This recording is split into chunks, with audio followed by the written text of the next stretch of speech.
All right, well, some more people may trickle on in, but I just want to get started. Keeping the stock market fun without creating day traders. This is kind of a fun, cheeky title, I think.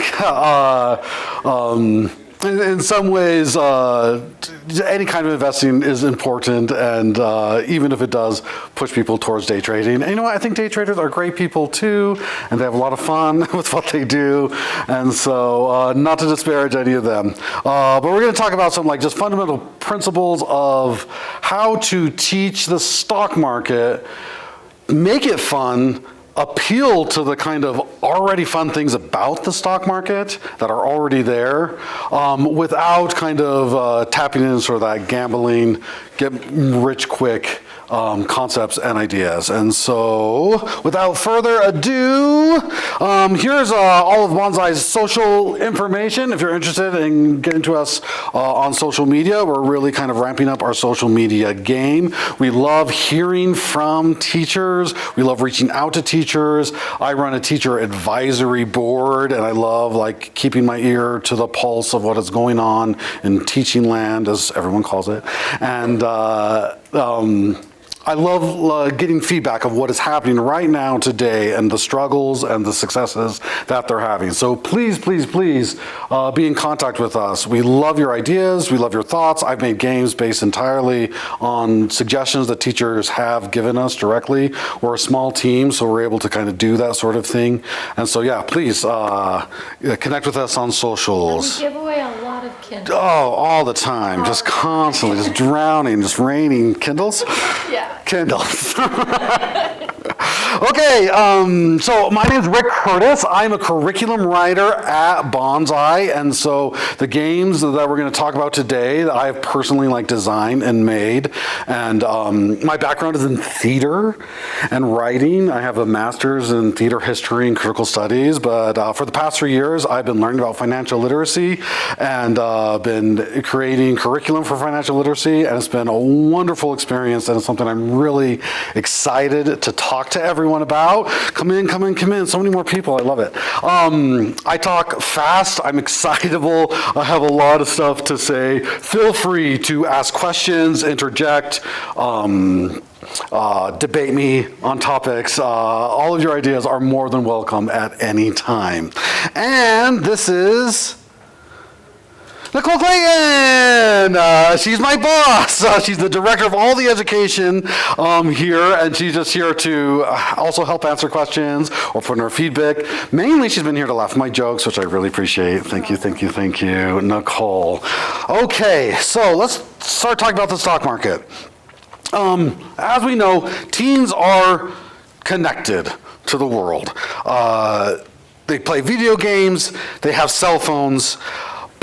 And the stock market is now available to them in ways that it never has been before. I think most of us here in this room can remember when we think about the stock market, we think of New York and Wall Street and guys with slips of paper yelling and screaming and yelling at each other and going back and forth. That is all gone. That no longer happens. Everything is happening online. And because of that, we have access to investments and ease of investments like we never had before. And that includes the young and up-and-coming generation, the students that you teach.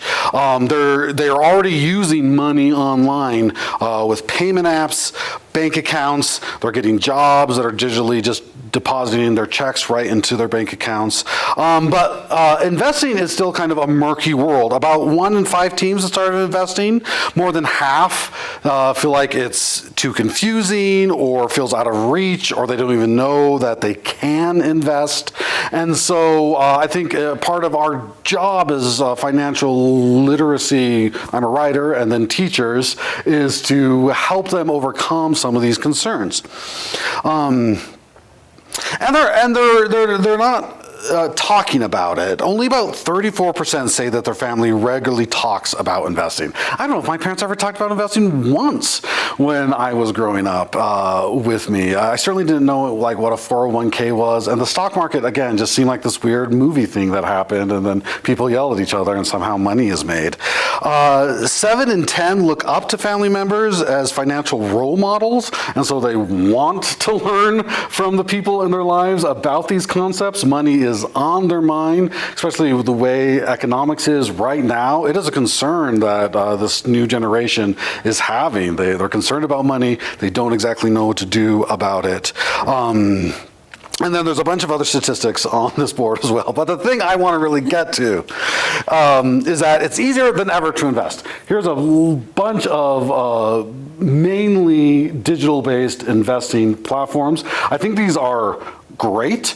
It's awesome that they have access to this, but also they don't always have their best interest in mind. They want them to be making a lot of investments, often daily if possible, so they can get commissions off of those trades. And that's not true for every single person on this list. And again, all can be used as a tool for investment to be done wisely. But I guess there's a lot of potential traps and potential pitfalls about something that is as great and powerful as investing in the stock market. So just a quick concept of why really should we teach the stock market? As we all know, and this is just bare bones stuff, and so you could probably teach me this better than I could teach you. But it's a powerful way to build wealth. Investing is a proven way over decades and decades and decades in order to build wealth. And with wealth comes security, and with financial security, it can bring a lot of, avoid a lot of pitfalls in life and bring a lot of stability in life. And that is, I think, something that we're all craving throughout our lives. Investing with little knowledge or with the goal to get rich can be extremely dangerous because there's always risk. No matter what kind of investment you're making, there's going to be risk involved. And so without an understanding of how to invest, the right way to invest, they could be manipulated by people who don't have their best interest in mind to tell them to like invest in this, I got this stock tip, or etc., or make a bunch of investments, and every time you do, I'll get $10 from that every time you buy in or you sell your money. Or again, you could think of, I'm sure, thousands of other scenarios where it could be a sticky situation. And but also learning about the stock market inevitably teaches other key life skills. It encourages people to put themselves out there, to manage risk, to know that sometimes you're not going to win them all, but if you are investing wisely, you can win more than you lose, and that it's worth it to not just I guess the phrase that's coming to mind is hide your candle under a bushel. That might be a little bit too religious. But it encourages people to put themselves out there. Also, it can be fun. It can be exciting. It can be good. And to an extent, that is really great and an important part of living our lives. But we want to make sure that we're doing it right. So let's talk about the stock market game. The stock market game has been brought up several times during this conference that I've been at. And hand in hand with the stock market game is the incredible treasure game that Utah does with its schools. They're similar, different in different ways. I think these are awesome tools to teach investing. Students get to look at real world numbers and make real world choices and not use their real world money so they can make those mistakes. They can see just, how the investing sausage is made, I guess, and they can learn all kinds of great terminology, all kinds of different ways you can invest, different stocks, different markets, they're incredible tools to teach all those ideas. But here at Banzai, we ran into a few caveats when we were thinking, why don't we make an investment game ourselves? And here's what a few of those caveats were.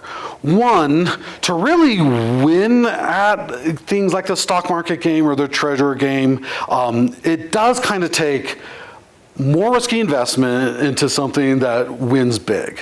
And the few students who are able to do that are the few that are able to win. And that is just part of investing. There's a lot of principles and ways to teach the stock market game to encourage healthy, good investing. But that was one kind of sticking point for us, was that how can we teach these principles and really try not to encourage just make that big risk at the last moment and ease on over the top. So that was one problem we run into. Another problem we run into is that these popular games take place over a long period of time, often 5 months or so, which isn't quite long enough to really teach the value of long-term investing, but is much longer than we as a Banzai product are able to kind of provide for teachers. And so the length of time was an issue as well. And kind of a third issue was the real world is wild and erratic. It's hard to teach a recession playing the stock market game if you don't have a real world recession happening. And as much as I'm sure teachers will pray for a real world recession to happen so they can teach it during the stock market game, it's not always going to happen. They're actually pretty rare. And so those are the 3 issues that we ran into. And here's what's great about the stock market. It is fun. It is exciting. Not all financial literacy topics are those things. So it is easy as a curriculum writer who wants to write good, exciting, fun games to appeal to the gambling nature of it, to the gamey nature of it, to those things that make it exciting for kids to learn about. I mean, putting a slot machine in a game is a great way to get kids to play it all the time. That being said, it wasn't the principles that we were trying to teach. And again, I don't want to disparage any of the other tools. I think, again, they're great and they don't teach those principles necessarily, but we really wanted to emphasize the long-term nature of investing and how that can be beneficial in a way that was gamey and still exciting and still fun to play. And this is what we came up with as a company. So we have the Stock Market Showdown. In the Stock Market Showdown, you join this imaginary stock market team. And it's your first day of the stock market team, and you meet your team members. And the idea of this stock market team is that you go to these competitions, and at the competitions, you go through different scenarios. Now, these scenarios take place over several years, but the player playing it and I guess the team itself, it's all simulated, so you can play this entire stock market showdown in less than an hour. So rather than taking 5 months to go through kind of one kind of cycle of what the market in the real world is happening, we can have 4 scenarios that take place over 4 years that approach all different kinds of market positions. So by simulating, and again, so this is it's all simulated, it's all random every time that you play it, and it follows real world trends, and we built a math in order to match how the stock market works. But you can get, again, 20 years worth of investing in the stock market, and that experience for the students done within an hour. So that's one way that we're able to make the time. The other thing is I am able to create these scenarios and adjust the numbers to do whatever I want them to do. They're still random, but if I want a recession to happen, I can just tell all the stocks that you're going to just trend this way, and then so a recession happens. And spoiler alert, on the second game you play, a recession happens, and you have to kind of figure out, okay, how to invest during a recession, and the students have to react to those sort of things. And then it's investing with kind of like, the first one's kind of basic, the second one introduces a recession, or actually I think it's the third one, sorry, I'm getting my numbers mixed up, I'm so excited about it. The second one introduces different kind of money market accounts and other more complex things and ways to invest in those. And then the fourth one's a big grab bag that can just pull from all different kinds of things happening. And the students are able to, again, within 40 minutes, react to those things, see how those work. And I never know when I'm playing exactly how things are going to play out, just like when I'm playing the real stock market. Sometimes things go according to plan for me, sometimes they don't. And we'll probably see a little bit of that here shortly. So the next issue that we wanted to solve is how can we encourage gamey elements, fun, competitive elements, without making it that the person who takes the biggest risk wins. And that was quite the conundrum for us and kind of stumped us for a while. But the conclusion we came to is that within every round that you play, instead of the winner being whoever makes the most, you are awarded points based on how close you get to a goal. So here is an example of when they're just being taught what the game is. It's kind of the first year, they see the information, they're talking about it. But you see down here, this is how much they have in cash, this is how much their current investments towards all the stocks are, and this is what their goal is. And when you're playing the game, you get 100 points if you reach the goal over 4 rounds, so it's 400 points total. Now, if you get twice as high as the goal, you get 100 points. If you just hit the goal, you get 100 points. So it devalues taking those big risks.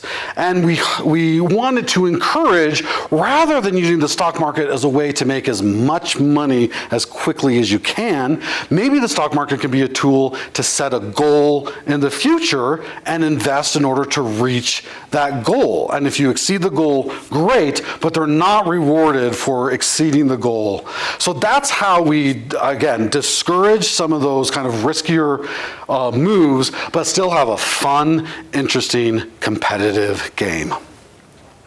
They learn some really basic information about the stock market. This is meant to be an introductory lesson about it, so it doesn't get nearly as complex as something like the stock market game or the treasure game will, but it will cover a lot of basic ideas. All those ideas are shown. For instance, here's a recession example. So this is the graph they see, and it talks about, okay, this is what a recession is going to look like. What is happening during this? Look at the loss that is happening. And all those concepts are shown with graphs, and then they actually just get to play the game. And you see here, so their goal is 10,900, or the goal is 12,000, and they've made about almost 11,000. So this is a practice round that you can play during the game, and you can play this practice round as many times as you want with kind of the most basic information.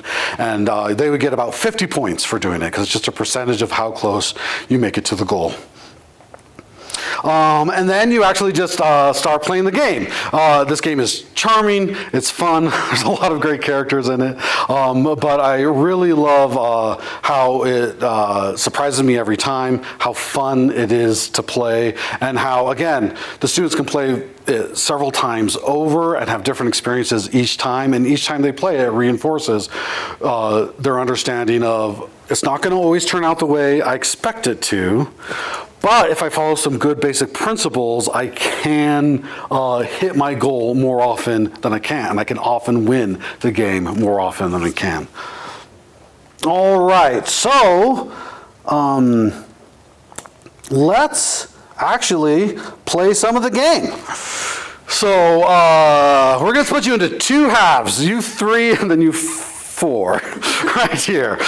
You can talk amongst yourselves if you want, or somebody just shout out a number. But I'm giving you $5,000 and you $5,000, and I'm going to go through these stocks. And again, you haven't gone through the basic lesson, so maybe this means nothing, but it's fine if you just go with your gut, and let's see how well we can do to hit that goal. Ba-dum-bum, ba-dum-bum. Okay, first we have green harvest agriculture.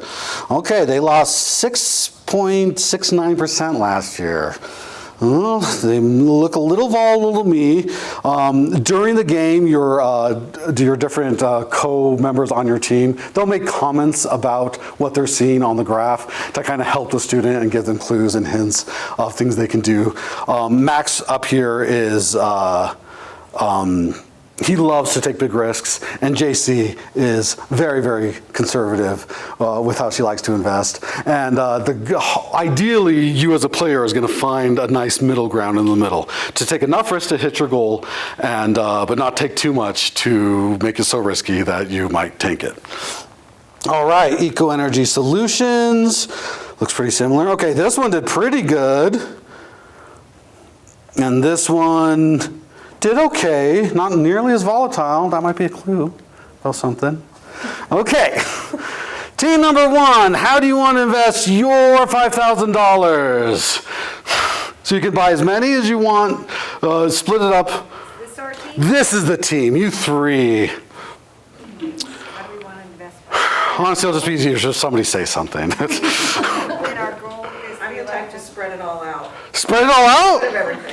Okay, let's put about, what's 5 divided by 4? 125. We'll buy, boop, about that much in this one. $5,000, not 5,000. 5,000? That's what you said. Oh my gosh. Okay, You can do it. I'm doing great. This is my first time doing this. I'll buy more in this one. Wait, is that the first one? No. Here. Buy. I put, okay, about 1,000 in this one. As you can see, this wasn't designed for one person to stand up here and do this for everybody.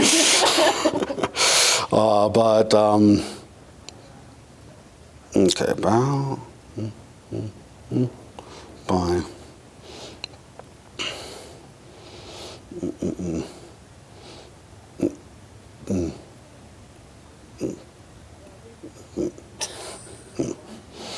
All right. Oh, I did pretty good.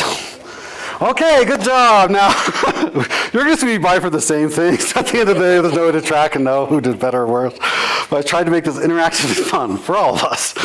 Okay, so this team, same goal, same plan, or do you want to try something different? Try something different. I think we should try something different. Okay. Maybe we will put all of our eggs in one basket for your sake. All right. Thank you. Investment strategy, but Yeah, what basket would you like? Medica Genetics Corp? Okay. We're going to boop, buy. Okay, and we have 79 cents left. Pretty good job. We kind of put it all out there, which is smart. Don't leave it on the table. This is your host. He's talking about it. He's reviewing the progress, reviewing the changes. We'll see how we did. Okay, so some of our bigger ones didn't do as great this year. Didn't quite, yeah, this one's tanking pretty hard. Okay, so we have 62. This is your guys' team. 62 in here. Do we want to sell that, put in something else, or do we want to keep it?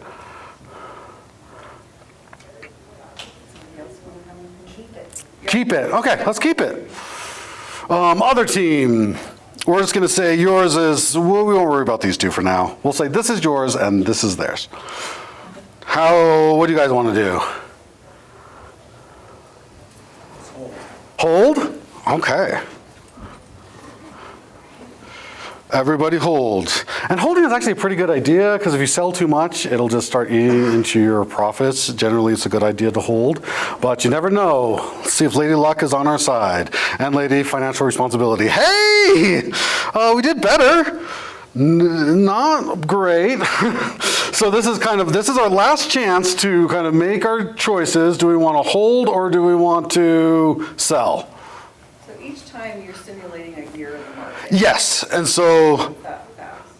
this has been 1 year. So as you can see, so these are each doing 3 years. This one's on the climb, and you can kind of investigate that. This one's just doing great. This hasn't been a great 4 years for the market in general. see Medico again. You need to see the Medico again? That's the one that we're in. Yeah.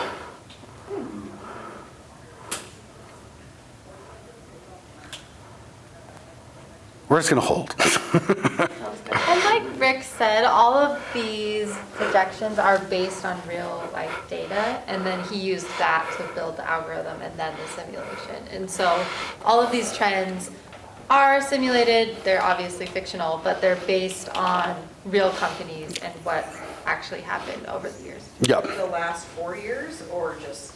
Over the course of 4 years. So sometimes I pull information from other kind of time periods, like recession times, to get the recession numbers in order to build that. But they are unpredictable, and all right, so at the end of the day, we got dead last. So we are the walruses. There's the dividend dolphins. And are those all just like NPC?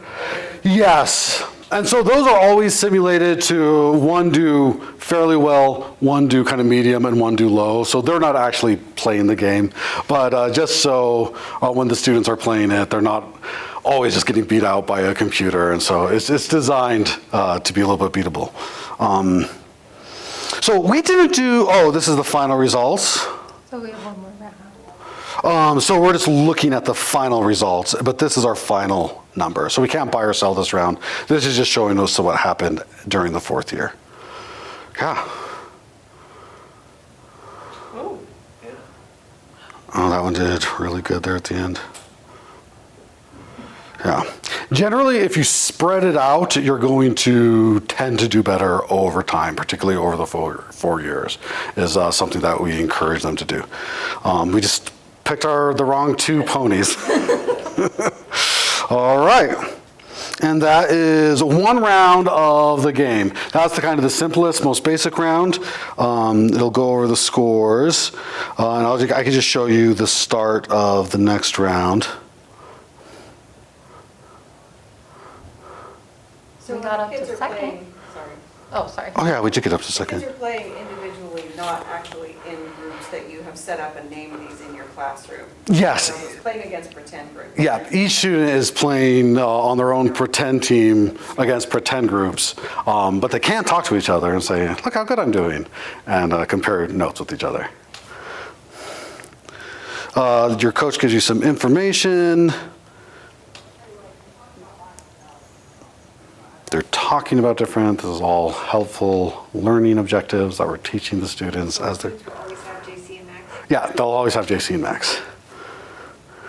They're integral to the game. And he's going to explain the second scenario. And so this one has a lot more choices, some mutual funds built in there, and some other just kind of single stocks built in there as well. Oh, that didn't do great. And that is how the game works. And so this is just one solution that we've come up with here at Banzai, again, to help teach some principles that weren't being taught in some of those other tools that are there. And again, we love the tools. We feel strongly that this can be taught hand in hand with those other tools. Maybe this is used as an introductory to the lesson, just to kind of get them used to playing through things and making a lot of choices kind of faster and over more years than they can. And then they could play with some of those real numbers and the real things that are happening in the stock. I think both of those things are exciting and important. Any questions or comments or things you want to debate me on or problems? I'm open to whatever we want to talk about right now. So the round where there's a recession, you say there's always a recession in one. Yeah, the third round always has a recession. Is there any kind of like news or world events to connect it to or to even explain, oh, hey, you just had a recession?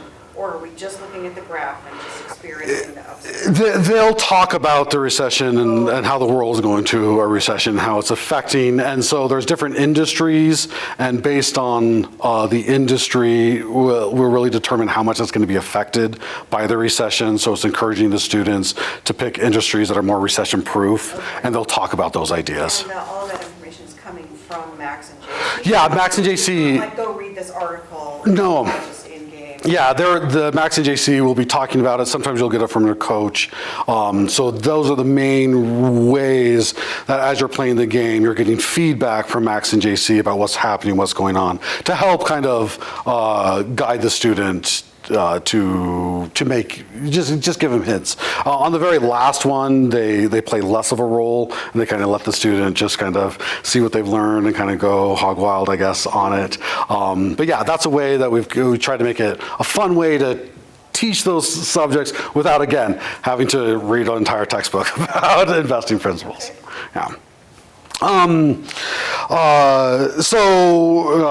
Unless we have anything else, I'm just going to go over some other kind of core principles about investing that are worth talking about, and some other kind of classroom ways that you can teach some of these principles in the classroom in a way that is still fun for the students, but it teaches good investing values. And so just critical thinking is such an important part of investing. You want to examine the problem from multiple sides and perspectives, avoid jumping to conclusions about the data, and when you get tips and things and you hear a lot of things, understand like, where's that coming from? What do they benefit from telling me this? And what do they benefit from me choosing to follow what this tip is? And so here is an activity that you could do by tracking a relevant product. So you just have each student pick a product or a business related to a class's focus. So it could be an energy company, specific publisher, anything like that. Then they'll gather data on the product with interviews, surveys, or online research. Then they track the product's performance over time, or the stock of specific stock over time. And then they write about, okay, how did the stock perform? Why do I think it performed that way? So they can look at individual stocks and really critically think how the various events in the world affected how that stock performed, and be able to show that these things don't just happen in a vacuum, that they're part of a bigger world that's connected and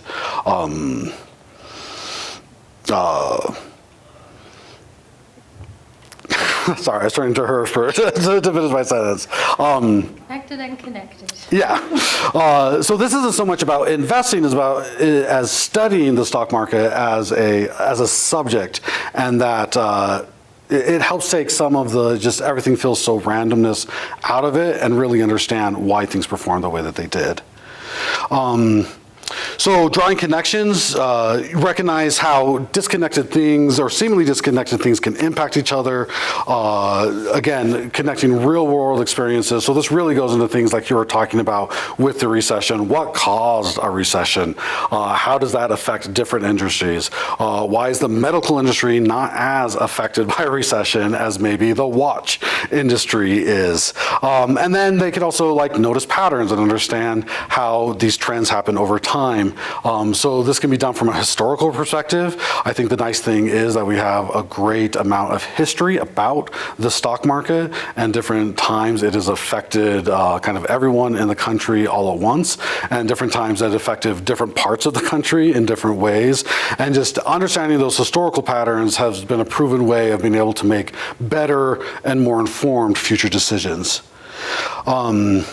So another activity is to connect historical events to the stock market and economy. So then you can actually give them a historical event to research. So before they could research an individual stock, this time they can research an individual historical event.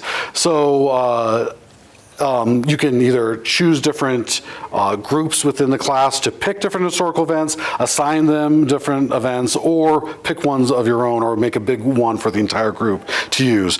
And they need to discover why it happened, how it impacted the stock market, who it really impacted, so were the poor particularly impacted, was it just the rich, and how those the effects of that event changed laws, changed how businesses work, changed how people invest in the stock market. I think a one that we can always go to, I think the two big ones I always think of is like the Great Depression, the housing crisis in 2008. But there was many, many others throughout time that had different effects in different ways. And also, it doesn't have to be just from America. Different countries also, you can learn a lot from how the market has affected affected them. Both the world market, their own market, and also like our market affected the way that they did business. And then, as a group, they can study together, research the event, and then present their findings together. Or maybe write a paper or do whatever else you want them to do. Put on a play would be my suggestion of how they should perform the event. And this is such an important one too, and this is what we really hit on and talk about a lot in the stock market game, but understanding risk and reward. Because really, it's just as bad to teach them to always play it 100% completely safe as it is to teach them always take those big risks. Both of them lead to kind of less financial stability if you're always going to play it safe. So know when to take risks, know how to take risks, know what exactly that you're risking. So practice weighing options and understanding what all the possible negative outcomes can be and all the positive outcomes can be, and approach the situation with caution and consideration. So another game that we have is our retirement game, and that is about investing for 40 years into a 401k. And in that game, so it's about investing, but it's specifically about retirement investing, which obviously uses the market, but feels a little different than like investing in the stock market, because that really is the long game. But during the retirement game, you can make different choices about how much you're investing, based on how much you're earning and based on your other needs and bills in life. But a big thing is that you're given 3 different kind of levels of risk to invest throughout the years. And the game teaches you when you're younger, it's easier to take those risks because you have more time to make up for it. But as you get older, it's probably better to take less risk because if something does go awry, you have less time to recover from it. So the game really encourages the students to, when they're younger, kind of invest a little bit riskier. Even with the riskiest option, they're still making money generally each year. And if they take a hit, they're able to see that they recover from it quickly.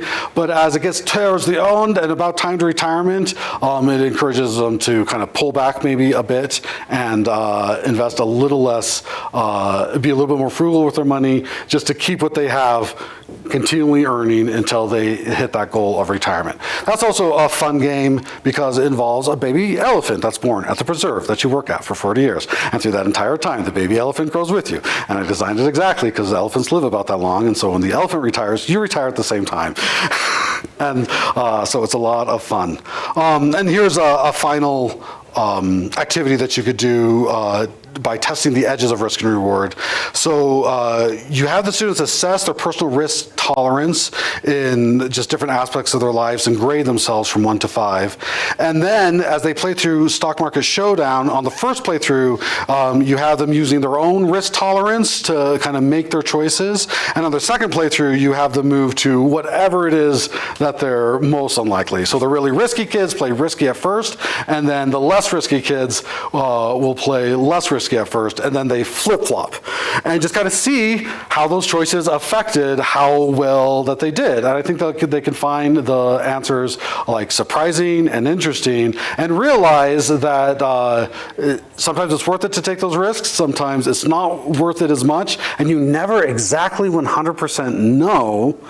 But the great thing is that over time, investing in the stock market has been a proven way to build wealth for people, and it's something that we should be encouraging. And it's a great thing that they can start doing now, depending on what their situation is.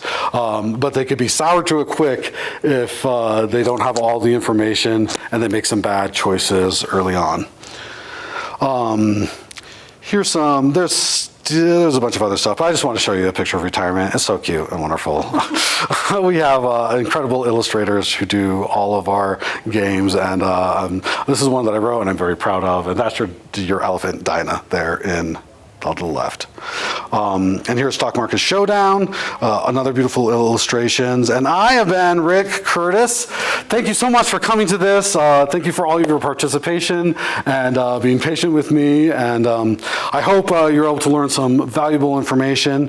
If you would like to sign up for Banzai and start playing through these games or learning about these games. It is 100% free for teachers, and it always will be, and there's no ads and there's no upcharge program, and we also have workbooks, and here's an example of our high school workbooks. Feel free to come talk to us. We can sign you up on, did we bring the computer? We didn't bring the computer. Come meet us upstairs. And we can get you on our email list to sign up, and you can play through the stock market game, the whole thing yourself. And we'd love for you to use it with your students. Again, you could sign up students today, if it weren't summer, which it is, but for your fall classes, and feel free to use all of our content as much as you want, whenever you want. That is what it's there for. And again, don't have to pay a cent. So thank you so much. Stock market is fairly new, retirement is fairly new, but our budgeting games where you play as someone who gets their first job, or maybe they've been working for a while and they get their paycheck and then they have to decide where all this money goes, and then their car breaks down and they have to decide what to do. All of that is in our suite of games that are free as well. And then we have content on digital citizenship, internet safety, cost of college, paying for college and careers, entrepreneurship, which we work with Intuit on with their QuickBooks simulation. So we have a whole bunch of stuff. And it's all free. The workbooks are also free. We print them and we ship them to our classroom. Yeah. Okay, now you can say you're done. Oh, thank you so much. And then come ask questions if you want.